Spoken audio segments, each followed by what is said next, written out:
The days that followed were like something from a forgotten myth, where ruins sang and lights danced across stone, and machines that had not moved for centuries hummed with purpose again, and wherever Aaron went the air shifted as if the world itself leaned toward him, and Lyria remained always at his side, watching with quiet pride and deep love, as the man she once found wounded and lost in the dust became something the stars had waited for, not because he changed into something greater, but because he had remained exactly who he was.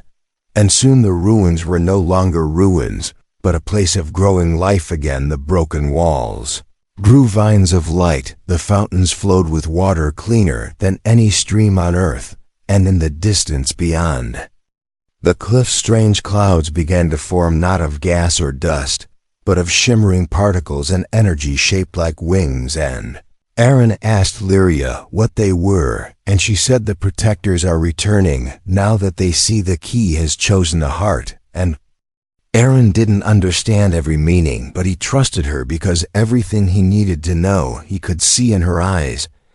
And one evening as they walked through the grand hall, where light now shimmered across every surface, a voice called to them from the outer edge, and it was not machine or memory, but real and living. And when they rushed to the gates, they found a ship not like the ones that had brought war and ruin, but smaller, old, patched, and earth-made. And when it opened, a single man stepped out in a torn uniform with dust on his boots and disbelief in his eyes.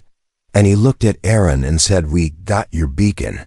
We almost didn't come, thought it was a ghost signal." And Aaron laughed because it had been so long since he thought of rescue, since he thought of anything beyond surviving and loving and changing.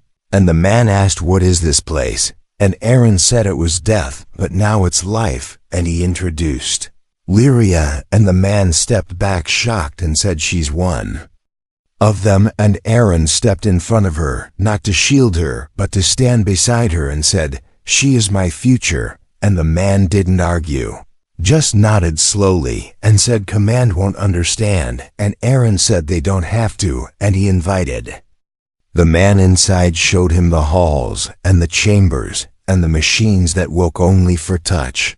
And the man said, "You've changed." And Aaron smiled and said, "No, I just became who I was meant to be." And Lyria held his hand the whole time, watching this new stranger and sensing his heart. And when he finally left, promising to return with more from Earth, Aaron knew the world would never be the same, and neither would they. And weeks passed and more came, not in force, but in curiosity. And the first few were afraid, but when they saw the way the city welcomed Aaron, and how Lyria guided them with grace and kindness, they began to listen. And soon there were teams studying, learning, respecting, and Lyria taught them what she could, and Aaron kept them from rushing, from taking, from becoming what had destroyed her people once before. And he became the bridge they asked for, not by ruling, not by commanding, but by simply being. And the machines began to build again, crafting new towers from dust and light, and the dead city breathed for the first time in centuries. And one night under the newly formed dome, where stars looked closer than ever, Aaron and Lyria sat on the edge of a platform, feet swinging over the glowing garden. And she turned to him and said, "Do you miss your world?" And he said, "Sometimes, but it's not my world anymore, this is." And she smiled and said, "You gave me a new life." And he said, "No, you gave me one."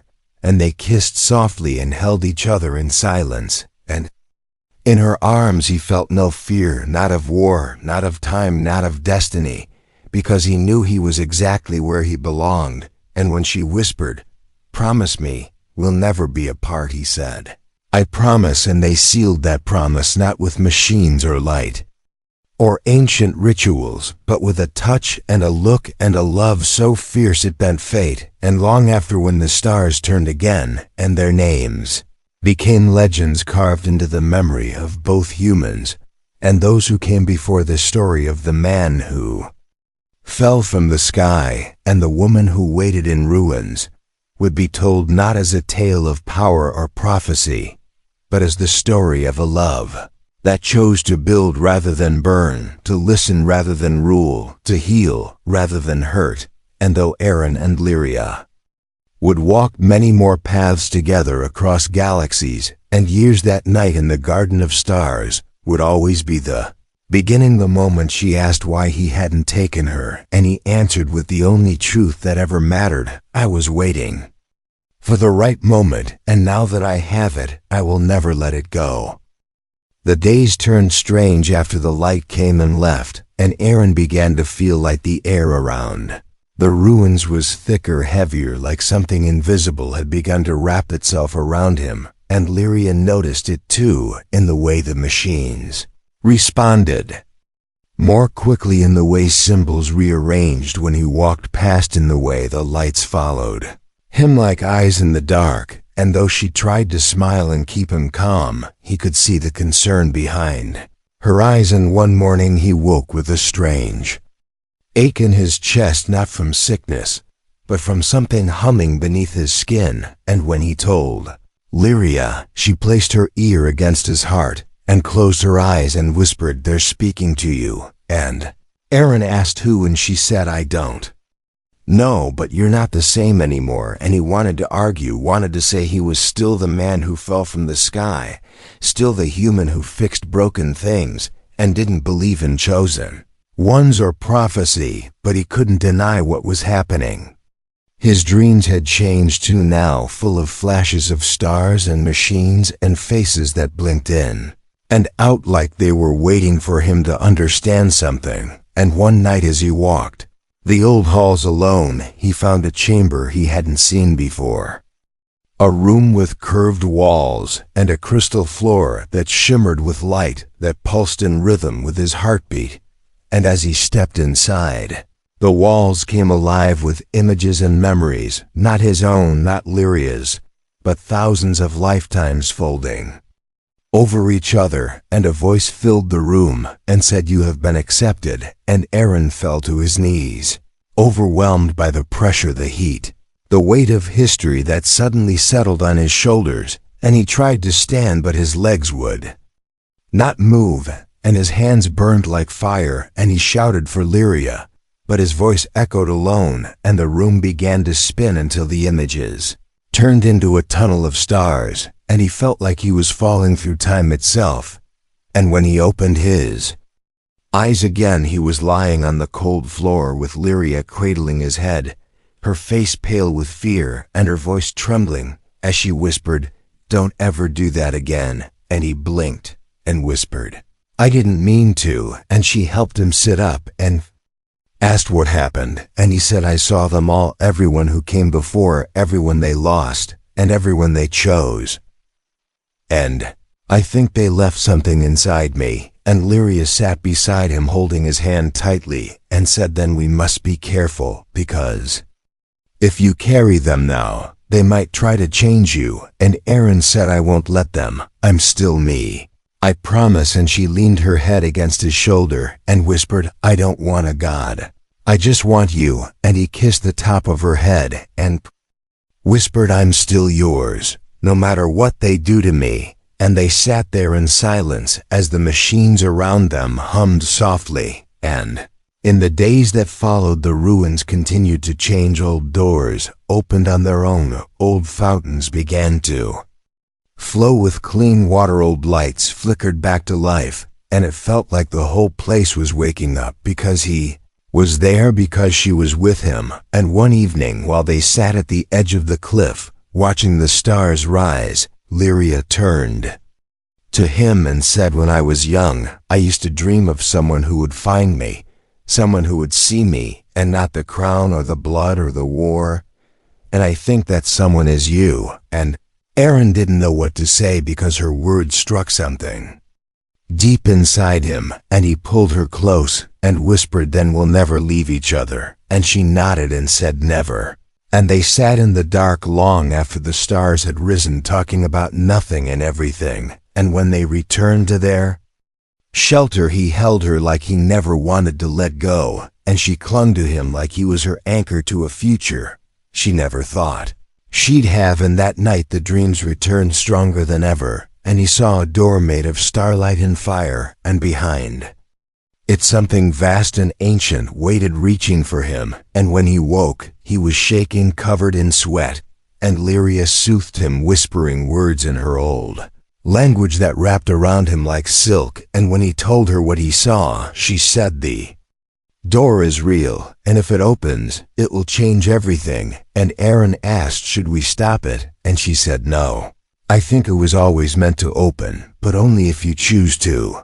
And he asked if she was afraid, and she said yes, but not of the door, only of losing you. And he cupped her face in his hands and said, "I'll never leave you, no matter what's behind that door." And she smiled through tears and said, "Then let's face it together."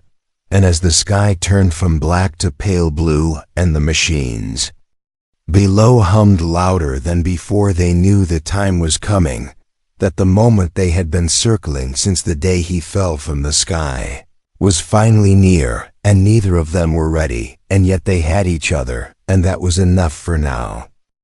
The next morning came quiet, but the silence was different. It felt like the world was holding its breath, waiting, and Aaron knew deep inside that the door he had seen in his dreams was no longer just a vision. It was real, it was here, and it was calling to him. And Lyria felt it too, because the moment she stepped outside their shelter, her breath caught, and she turned toward the old temple walls where the stone had cracked and the light spilled through, and she said it opened, and Aaron took her hand and they walked slowly toward it together, past the sleeping machines, past the rooms that had once held secrets and whispers, and now simply watched them like guardians giving their blessing. And as they stepped into the heart of the ruins, the ground rumbled, and the great stone door that had never been there before now stood wide like a wound cut into reality, and beyond it lay light so bright it shimmered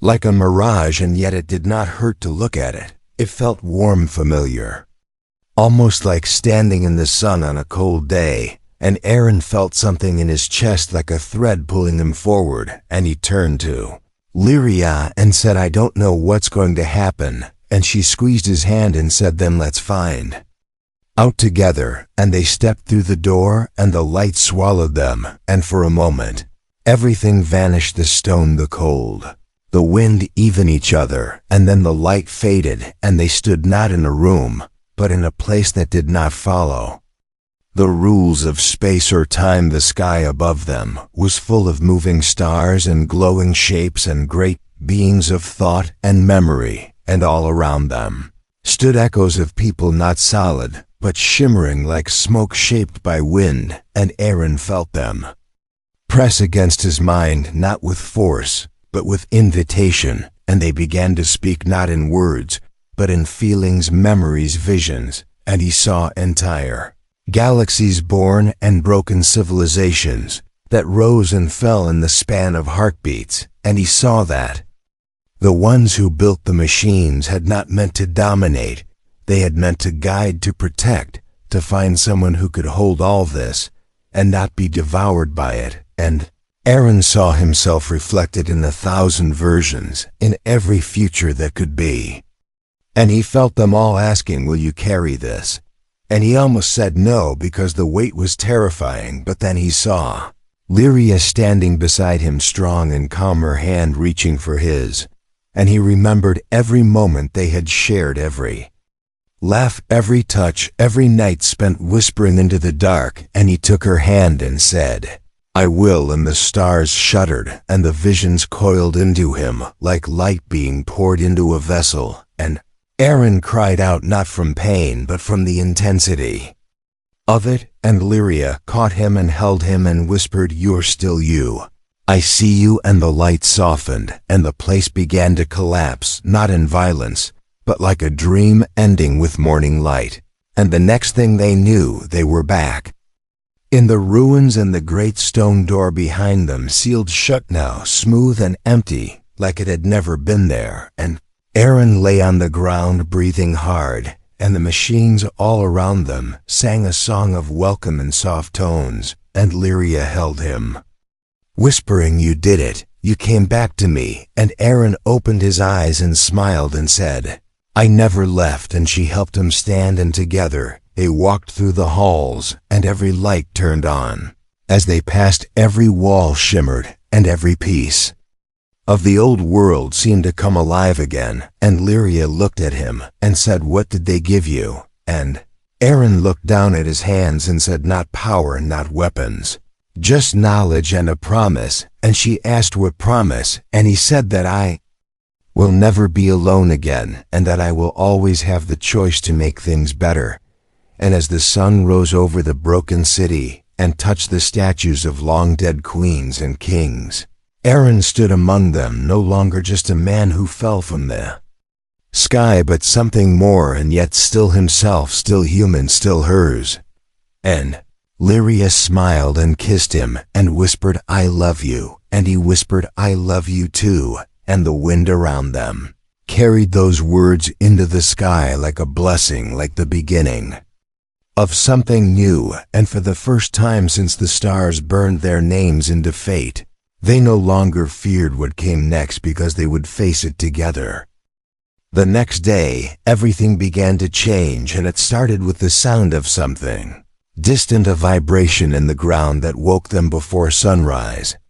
And Aaron sat up, confused, heart racing, as the stones beneath him trembled, and Lyria was already moving, already pulling on his jacket, already listening to the winds like they were speaking in a tongue only she could understand. And when she looked at him, there was fear in her eyes, not panic, but a quiet, sharp fear that said something ancient had stirred, something she had hoped would never wake again. And she led him back to the main chamber, where the orbs still rested, and as they entered, the machines buzzed with a frequency Aaron could feel in his bones, and a panel lit up, not with maps this time, but with a warning. And Lyria's fingers danced across the ancient script, reading faster than he could follow.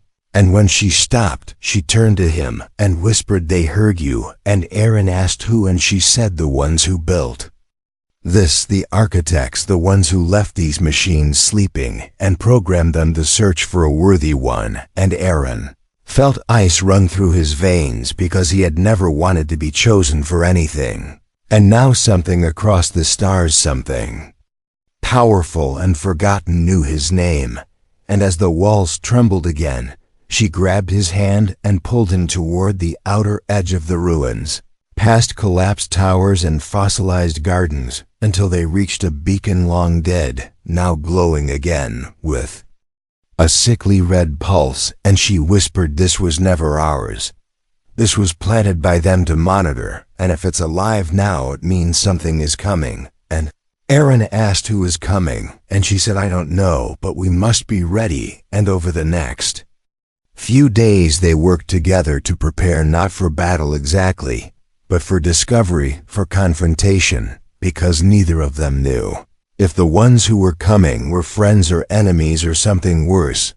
And Lyria showed him how to open ancient passageways, how to seal chambers with a thought, how to coax power from roots deep in the stone. And he taught her how to build traps, how to rig alarms, how to track movement using old Earth tech. And together, they became something more than lovers. More than survivors, they became a team of two people bound by something bigger than war or blood. And at night, when the winds howled louder than ever, and the stars blinked in strange patterns, they would hold each other and pretend for a little, well, that nothing was coming, that no signal had been sent, that the world they had built together could stay untouched. And Aaron would listen to the beat of her heart and think of all the things he still wanted to show her, and she would watch him sleep and wonder if fate had been waiting all this time just to place him in her arms. And on the fourth night, the sky cracked open and a light descended from above, not a ship exactly, but something between metal and storm, and it hovered above the ruins, scanning the stones, the life signs, the very air. And Aaron and Lyria stood side by side, fingers entwined, as the light bathed them in golden heat, and a voice spoke in a language neither of them understood. and yet somehow Aaron could feel the meaning inside his chest like a second heartbeat, and it asked him a question not in words, but in intention, and the question was, are you willing? And he did not know what it meant, but he said yes, not out loud, but in his soul, and the light pulsed and vanished, and the machine in the ruins fell silent, and Lyria turned to him and said, I felt it too, and he said, what do we do now? And she said, now we wait and see what comes next, and the waiting was harder than anything they had faced, because each moment stretched like thread, ready to snap, and Aaron found himself pacing the ruins, staring at the stars, wondering what he had agreed to, and what it would cost, and Lyria tried to comfort him, but she was changing too, becoming more alive, as if the machines had breathed something back into her, as if being beside him was waking something in her that had been buried under centuries of silence and loss. And one night, she stood before a shattered mirror in one of the old halls and said, do you still want me, even if I am not who I was? And Aaron walked to her without a word and kissed her and whispered, I never wanted who you were, I want who you are. And she cried then soft and silent tears as he held her, and the next day, the ground split open near the edge of the temple, revealing a chamber they had never seen before, and inside were seats like thrones made of stone and light, and symbols that shimmered when Aaron approached, and when he placed his hand on the center column, the room lit up, and a projection appeared, not of maps or machines, but of faces, thousands of them, alien and human and other, and a voice said, you are the bridge, you are the link we waited for. And Aaron asked, bridge between what? And the voice said, between what was and what must come. And the projection faded, and the lights dimmed, and Aaron looked at Lyria and said, I don't understand. And she said, maybe you don't need to yet, maybe it will come when the time is right. And he believed her, because in her eyes he saw something stronger than knowledge. He saw belief, and that night they didn't speak. They just held each other beneath the stars, feeling the world shifting around them like a breath drawn before a long sentence. The days that followed felt like a dream neither of them wanted to wake from, and yet there was always something looming at the edge of their peace, something Aaron couldn't name but felt growing with every step he took beside her through the ruins of her lost people. The air itself seemed to hum with expectation.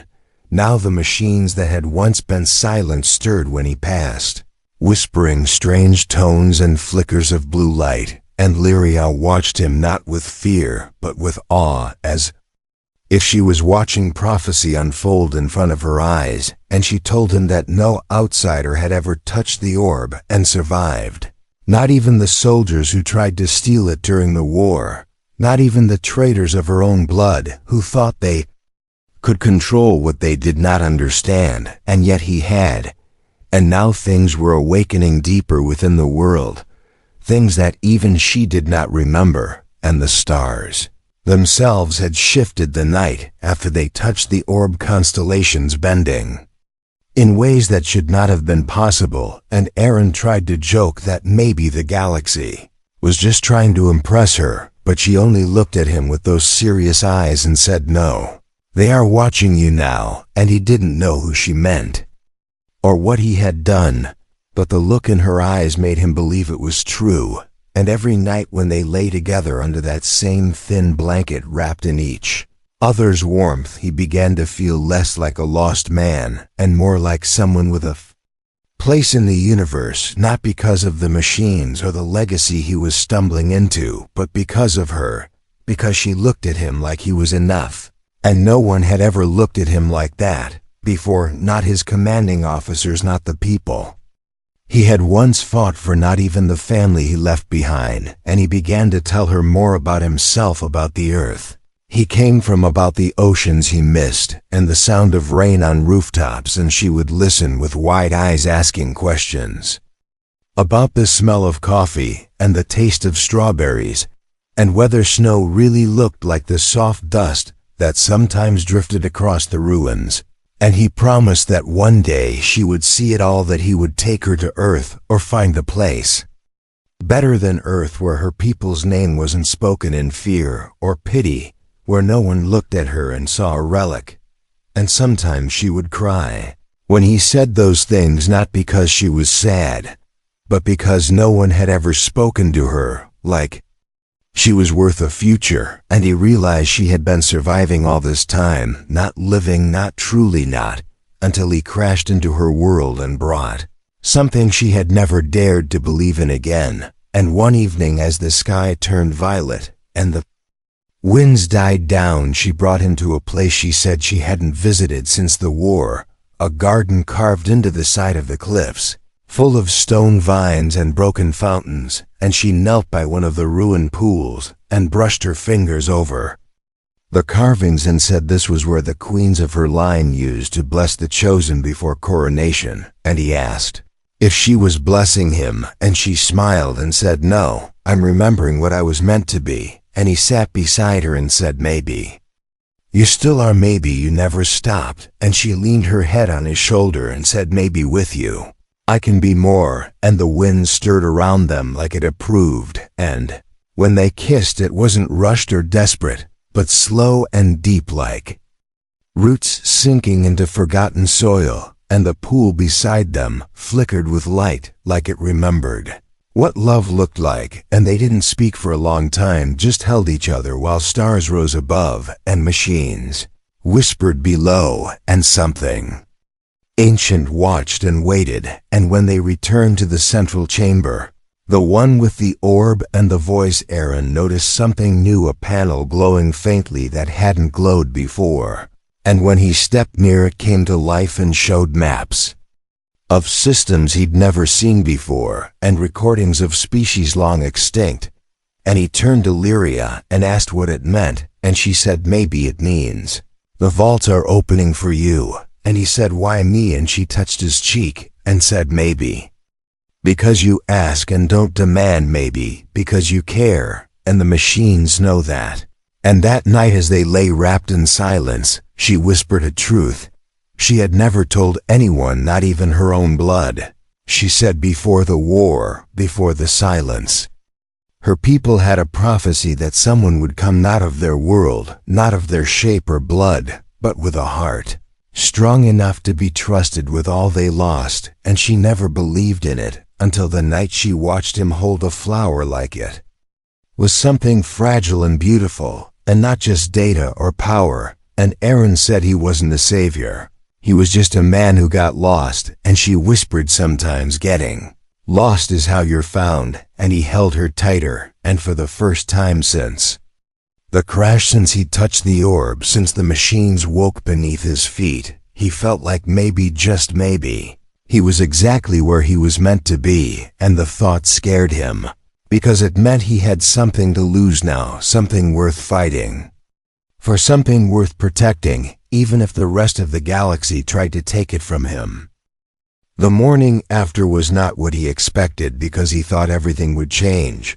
Maybe she would pull away or act different, or maybe he would feel guilt, but instead it felt like breathing for the first time in years, like something heavy had been lifted. And when he opened his eyes, she was already awake, watching him with that same soft glow in her silver eyes. Her body pressed lightly to his chest, her fingers tracing the scars on his arm, like they were runes of a forgotten tale. And she did not speak, only smiled and curled closer, and he felt warmth rush through him, so strong it made his throat tight. And for a while they just lay there in silence, listening to the wind outside and the creak of the old structure above them, and the distant hum of machines far buried under rock and dust. And when he finally sat up, she followed, pulling his coat over her bare shoulders like it belonged to her, and maybe it did now. And she laughed when he stumbled over his words, trying to ask if she was okay. And she nodded and said, "I have waited for you longer than you know." And he didn't understand what that meant, not yet, but he would soon. And they ate together, sharing the last of the rations, and she told him about the hidden places beneath The ruins about tunnels carved by her ancestors where the wind didn't reach, and where machines older than Earth still waited sleeping, and she took his hand and guided him through the fallen stones past walls covered in glowing blue lines that pulsed faintly when she neared them, like they remembered her blood, like the city itself knew her and welcomed her home. And Aaron walked in awe beside her, because this was more than just ruins. This was something sacred and alive.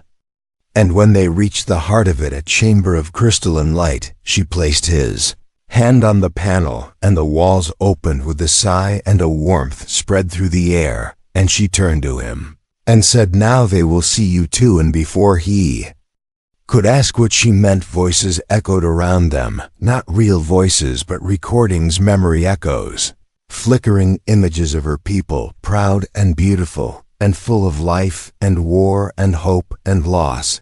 And he stood there watching them all as if he were trespassing in someone else's dream, but she clutched his hand tighter and whispered, "You are part of this now." And when the images faded and silence returned, she looked at him with a strange seriousness and said, "There are things I must show you.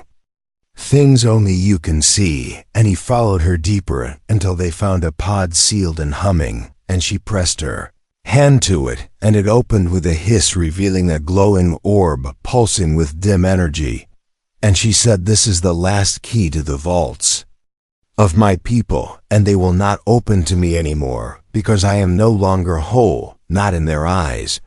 But you are something they do not expect, something outside their design, and I believe you are the one they meant to find." And Aaron shook his head, not out of disbelief, but out of fear, because he was just a mechanic, a lost soldier, a man who barely knew how to save himself, let alone carry the legacy of an alien empire.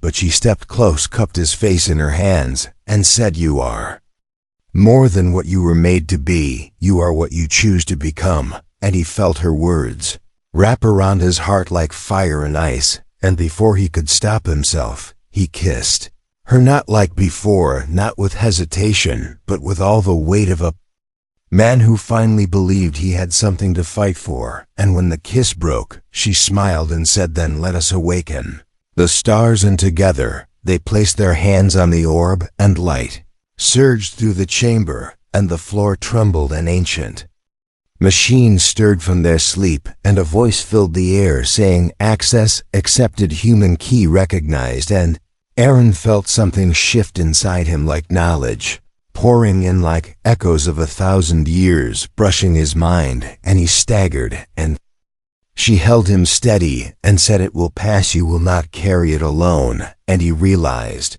she meant that in more ways than one. And when the light faded and the orb went dark again, the chamber was silent but no longer dead. And as they walked back up to the surface, she held his hand like it was the only thing anchoring her to the present. And he squeezed back, because somehow it was anchoring him too. And that night, as they lay together once more beneath the stars, she told him stories of her childhood, of songs her mother used to sing, of dreams she used to have about seeing the stars with someone who did not fear her. And he told her about Earth, about laughter and noise, and cities that never slept, and dogs that barked at everything.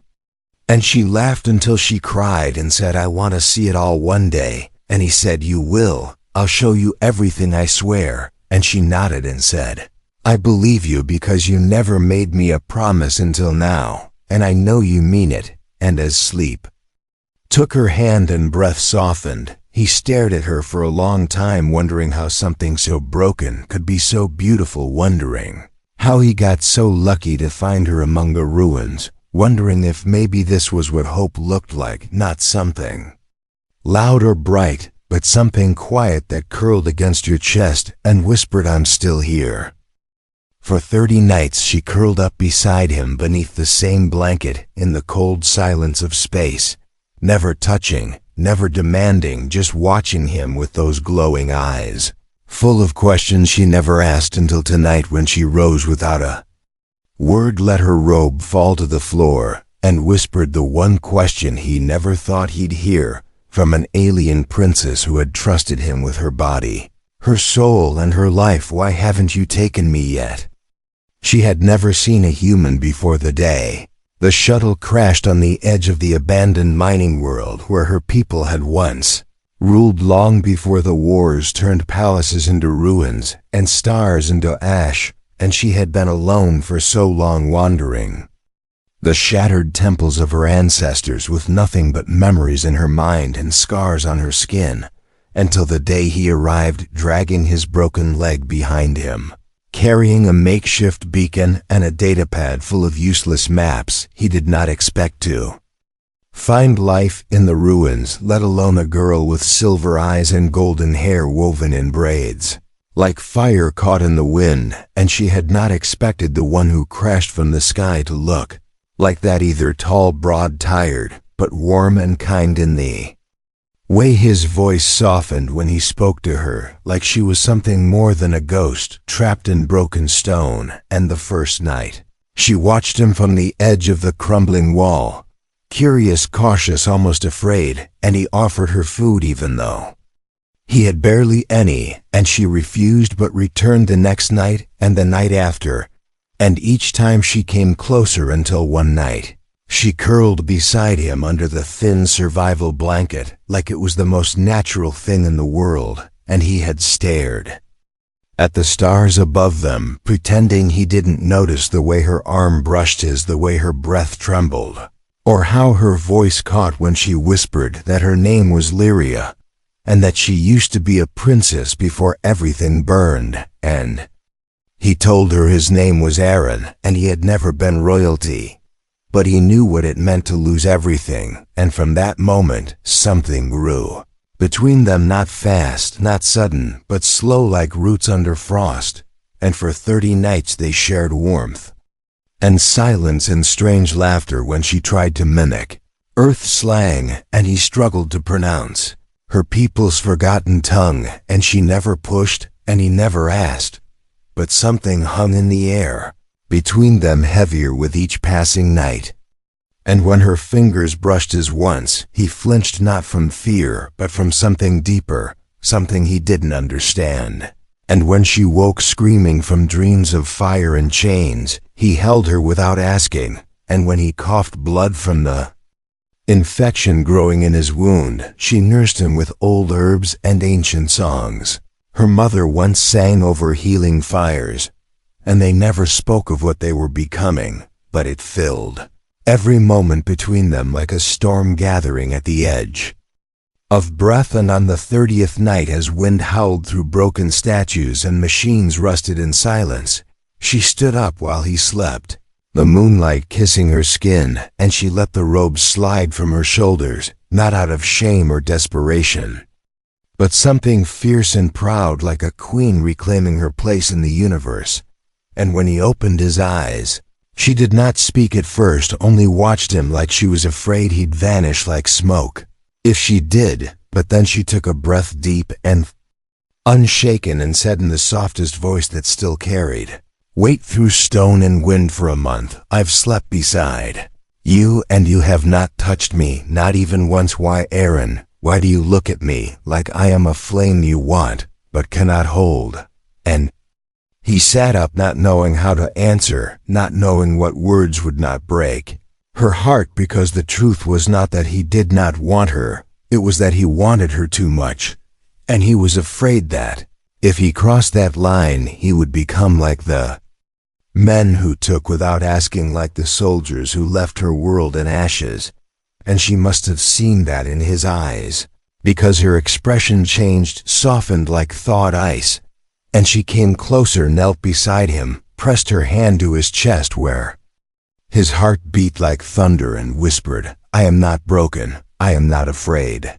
I chose you not because you saved me, but because you saw me when I was nothing but shadow. And he could not breathe, because no one had ever looked at him like that, like he mattered, like he was something more than a survivor. And when her lips brushed his, it was not hunger, but a question, and his answer was not with words, but in the way his arms wrapped around her, the way his body trembled as if holding the edge of something sacred and fragile, and they did not need to speak as they lay back down, because every breath, every heartbeat, every touch said what words could not, and though the stars above them remained cold, something beneath them burned brighter than any sun. If you believe humanity always finds a way, subscribe for more HFY sci-fi stories that prove it.